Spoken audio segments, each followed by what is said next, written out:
So in this video, I want to talk about how to stay relaxed, right? You have a lot of teachers who tells you that every time when you do a kata, always stay relaxed. But what does relax actually mean, right? Because you can be relaxed when you do your kata like that, but when you're so relaxed, you don't have that kind of tenseness in order for you to execute the power, right? So you want to do in a way where you are relaxed, but yet you are also ready. So keep in mind that you are relaxed, but also ready. Just like a sprinter, right? When a sprinter gets ready to run like this, he's not totally relaxed, right? Because if he's relaxed, it's hard to get that boost of energy and start running, right? Once he hears that the fire gun, shoot away, then he's gonna run. He's gonna start running. But how he's gonna start running is because he's always being ready when he's down here like that. So being ready like this means your muscle is also a little bit tense. Okay? So this video is gonna be talking about when you do your kata, what is meant to be relaxed versus being ready. All right, so I'm gonna do just only 2-3 moves first before I'm gonna have my students come on in with the pad, and I'm gonna show you what I mean by it. Right?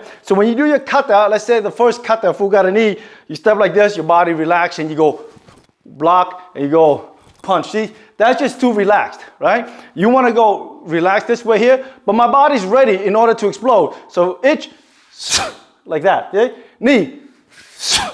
Yeah, you see what I mean? So the body is a little bit bent, right? It has to be a little bit bent in order for it to explode. You cannot be, straight like this, relaxed, and expect to explode. It doesn't work like that. Just think of a rubber band.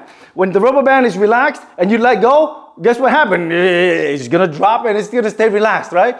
But if you just pull a little bit, put the rubber band in at tension, let it go, and it snaps, it's different, right? It's creating energy. So come on in, down. So this is how I want you to focus on your training. So hold the pad like this. Yep, hold your body, yep. So practice punching, doing your kata, not stand there and relax like this. Not relax like that, right? I want you from here, this is walking stance. And a lot of teachers come on here a little bit. A lot of teachers will say, have this thing stand straight like this, right? Your stance like that. It's called a walking stance.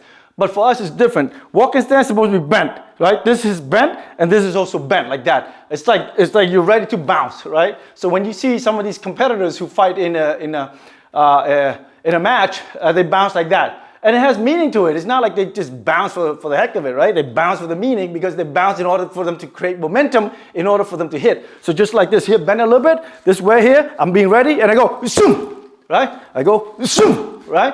Versus relax, bam! No, not like that. Ready? Zoom! Like that. Okay? So how do you practice this? We're having 2 people. So come on in, Kevin. By the way, in case you guys wondering what did I do with Kevin, just brought him back. I had to rehire him. So from here, I go this way, bam! Then when I turn, come on in a little bit. I go with left hand, boom! Same, right? So we practice zoom, zoom, right? Zoom, zoom, right? So don't go relax. You go tense, right? Be ready, be ready, be bent, okay? And from here, zoom. All right. So I just show you being ready in this position here in order to punch, to execute, okay? So how do we do it when it comes to blocking? Same way, okay? When it comes to blocking, look how I do my kata. My kata never stands straight like this. My kata bent.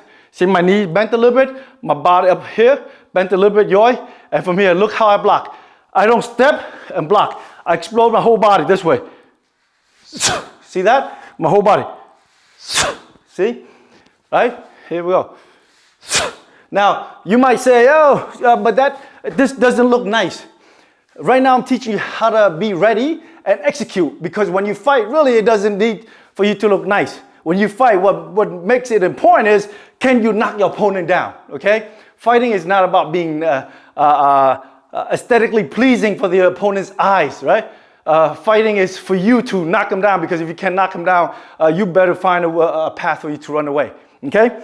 So, but then how can you also apply this in a kata and make it nice, then just bend a little bit less and go this. You see that? It's still bent, but not as extreme as that, right? Extreme means you get more power. This is not just as extreme. But at least once you understand that concept already, then it just falls in place when you do your kata. So you no longer do your kata being a relaxed person. Just get that out of your head, okay? If you think that you're doing your kata and you're relaxed and you're doing your kata and at the end of the kata and you're not breathing heavily, that means, look, you haven't exerted enough force, okay? You will have teachers out there who tells you that, oh, at the end of the kata, you should not be breathing like crazy. That's wrong. You have to breathe like crazy, right? Just like, hey, you're gonna start sprinting. I'm gonna be like, hey, you do a 100-meter sprint, and at the end of the end, if you're not breathing hard, that means you're not running hard. Let's face it, people, right? That's how it's supposed to be, right? In order for you to generate power, your body has to work. All right? So how do you apply this same kind of concept when it comes to kicking? Same way, right? So come on in, Darren. So he's gonna hold the pad this way here. He's gonna hold the pad like that. Same. If I'm gonna stand this way here, right, I'm not gonna be, let's say I'm doing kata, punch, followed by kick, relax, kick like that. No, right? You want here, same. Get ready, but build some tension here, then kick, like that. Okay? So punch, get tension, kick. Don't just go step, kick like that, and down. Right? You want to build that tension. Your body, also another thing, when your legs are straight like this here, it's gonna be hard to kick. Right?